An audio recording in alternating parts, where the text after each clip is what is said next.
तो hello students, hello दोस्तों, medical लड़का के चैनल पे आज हम लोग पढ़ने वाले हैं मेंटल हेल्थ नर्सिंग के दृष्टिकोण से कुछ इम्पॉर्टेंट टर्म्स हैं जिनका अक्सर माइंड के कॉन्सेप्ट वगैरह में योगदान होता है। तो इसकी कंप्लीटेड वीडियो के लिए आप हमारे दूसरे चैनल पे चेक कर सकते हैं। इस वीडियो में हम लोग शॉर्ट बात करने वाले हैं कि आखिर ये सब सारी चीज़ें जो इतनी सारी लिखी हैं वो होती क्या हैं।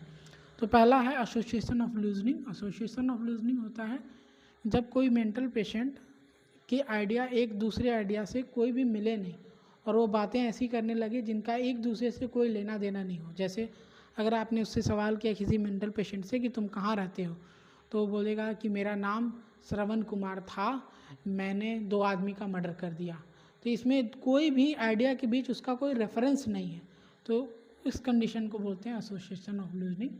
फ्लाइट ऑफ आइडिया में पेशेंट जो होता है, मेंटल पेशेंट, एक आइडिया से दूसरे आइडिया में रैपिडली शिफ्ट करता है और कुछ कॉमन उसके साइन एंड सिम्टम, कुछ कॉमन टर्म्स, कुछ कॉमन चीज़ें एक आइडिया से दूसरे आइडिया में देखने को मिल जाती हैं। जैसे अगर पेशेंट बोल रहा है कि sky is blue, blue is a colour, colour तो वैसे आसमान का भी होता है और वो भी ब्लू होता है, लेकिन ब्लू तो हवेल भी है, हवेल मछली है, मछली मैं खाता हूँ और मछली खाने से दिमाग बढ़ता है। तो ये सारे एक शिफ्ट से दूसरे शिफ्ट में हम लोग जब शिफ्ट कर रहे हैं एक आइडिया से दूसरे आइडिया में, यहाँ कुछ ना कुछ कॉमन टर्म्स आपको दिखाई देते हैं। ये मेनिया में प्रमुख सिम्टम होते हैं फ्लाइट ऑफ आइडियाज।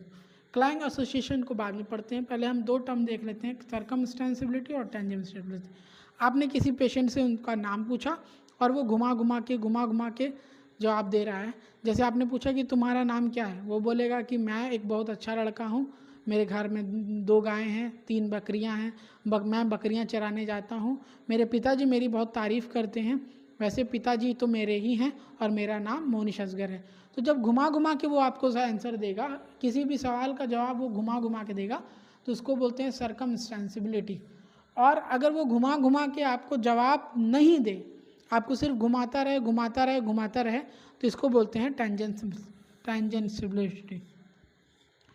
तो एसोसिएशन ऑफ रीजनिंग हम लोग देख लिया, फ्लाइट ऑफ आइडिया देख लिया, क्लाइंग एसोसिएशन। क्लाइंग एसोसिएशन में क्या होता है, इररिलेवेंट वर्ड, सेम तरह के प्रोनाउंसिएशन वाले वर्ड, ऐसे वर्ड जो cat, jat, mat, pat, rat, इन सब का वर्ड का यूज़ करके वो आपको आंसर करने का कोशिश करे और इन सब वर्ड को रटने की कोशिश करे जिनका कोई शाब्दिक अर्थ, कोई मतलब नहीं बनता। तो इस तरह के थॉट के डिसऑर्डर को हम लोग क्लाइंग एसोसिएशन बोलते हैं। फिर आता है प्रोवर्टी ऑफ थॉट। पेशेंट बोलते अचानक नहीं बोलते, ये थॉट ब्लॉक पहले देखते हैं। थॉट ब्लॉक में पेशेंट आपसे बात करेगा, बात करते अचानक रुक जाएगा, इसका मतलब है उसके थॉट्स काम कर रहे हैं पर रह कि उसके थॉट ब्लॉक हो जा रहे हैं, ठीक है। पोवर्टी ऑफ थॉट में पेशेंट जवाब देता है आपके सवालों का और सही जवाब देता है, लेकिन बहुत देर में देता है, सेवरल अटेम्प्ट्स ट्राई करके वो जवाब के सवालों का जवाब देता है। तो ये कहने का मतलब है कि उसके जो थॉट्स हैं वो पोवर्टी हैं, मतलब कम हो रहे हैं, उसके थॉट्स कम हो रहे हैं। एक और बता, thought incoherence.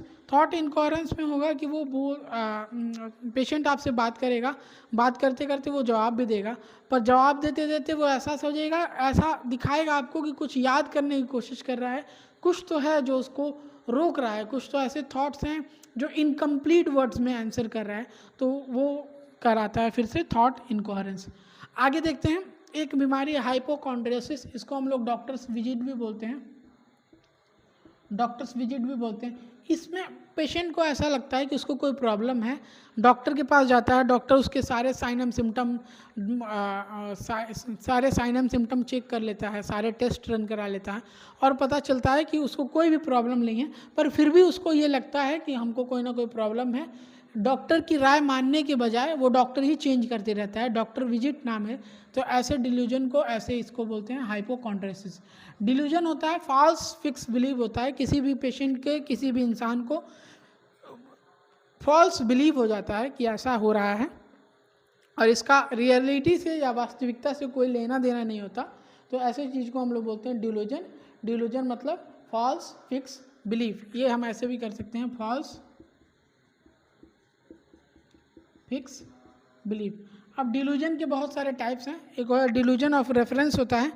Delusion of reference में अब दूर से लगता है कि यार सब मेरे ही बात कर रहे हैं, ऐसा फॉल्स फिक्स बिलीव हो जाता है पेशेंट को कि जितने भी लोग बात कर रहे हैं वो सब के सब मेरे ही बारे में बात कर रहे हैं और मेरे ही बारे में कुछ बोला जा रहा है, मेरे ही बारे में कुछ सुना जा रहा है।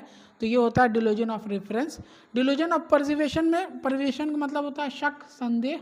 किसी पेशेंट को शक हो जाता है कि वो लोग लगता है मुझे मारने की प्लानिंग कर रहे हैं, लगता है मेरे खाने में जहर है। ऐसा फॉल्स फिक्स बिलीव पेशेंट को देखने को मिलता है। तो ये सारे साइन एंड सिम्टम आते हैं डिल्यूजन ऑफ परसिवेशन में। डिल्यूजन ऑफ ग्रैंडियोसिटी में पेशेंट को ऐसा होता है कि एक वेब सीरीज आई थी ना, स्केयर गेम्स, तो उसका एक डायलॉग था, कभी कभी तो लगता है साला अपुनिच भगवान है। तो पेशेंट को ऐसा फॉल्स फिक्स बिलीव हो जाता है कि वो एक कोई इंसान नहीं है, वो एक कोई सुपर पावर है और उसी के कहने से ये धरती, ये आसमान, ये सब चल रहा है। तो ऐसे को हम लोग बोलते हैं delusion of grandiosity. Delusion of guilt मतलब फॉल्स फिक्स बिलीव पेशेंट को होने लगता है कि जो कुछ भी हुआ मेरी वजह से हुआ, सारे दुनिया में होने वाले सारे अपराध का जो दोष है वो मेरी वजह से हुआ, मेरे वजह से यही सब हो रहा है, अब मैं नहीं होता तो सब सही हो जाता। तो ये होता है डिल्यूजन ऑफ गिल्ट। फिर होता है डिल्यूजन ऑफ निहिलिज्म। पेशेंट को ऐसा फील होता है कि यार मैं इस दुनिया में, इस वर्ल्ड में एग्जिस्ट ही नहीं करना, मेरे होने का कोई मतलब ही नहीं है। डिल्यूजन ऑफ होपलेसनेस भी कहा जा सकता है इसको। फिर डिल्यूजन ऑफ कंट्रोल होता है। इसमें लगता है, पेशेंट कहता है कि मैं जो कर रहा हूँ वो मैं नहीं हूँ, मुझे, पेशेंट को ऐसा फॉल्स फिक्स बिलीव हो जाता है कि उसे कोई सुपर पावर है, कोई गॉड है, कोई गॉडेस है जो उसको कंट्रोल कर रही है। तो ये होता है डिल्यूजन ऑफ कंट्रोल। और फिर ये आता है, आखिरी आ गया delusion of infidelity. Infidelity delusion of infidelity को ओटेला सिंड्रोम भी बोलते हैं। इसमें होता क्या है कि ऐसा फॉल्स फिक्स बिलीव हो जाता है किसी भी मेल को या फीमेल को कि उसका पार्टनर जो है उसके पीठ पीछे किसी तरह का सेक्सुअल अफेयर कर रहा है किसी दूसरे के साथ, जिसको बोलते हैं डिल्यूजन ऑफ इनफेडिलिटी।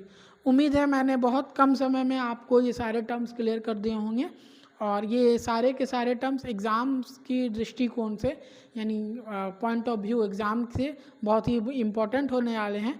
और ऐसे ही LMR के सेशंस आपको मेडिकल लड़का चैनल पे आते रहेंगे। आप चाहें तो हमारा दूसरा चैनल मेडिकल लड़का क्लासेस के नाम से वो भी चेक कर सकते हैं।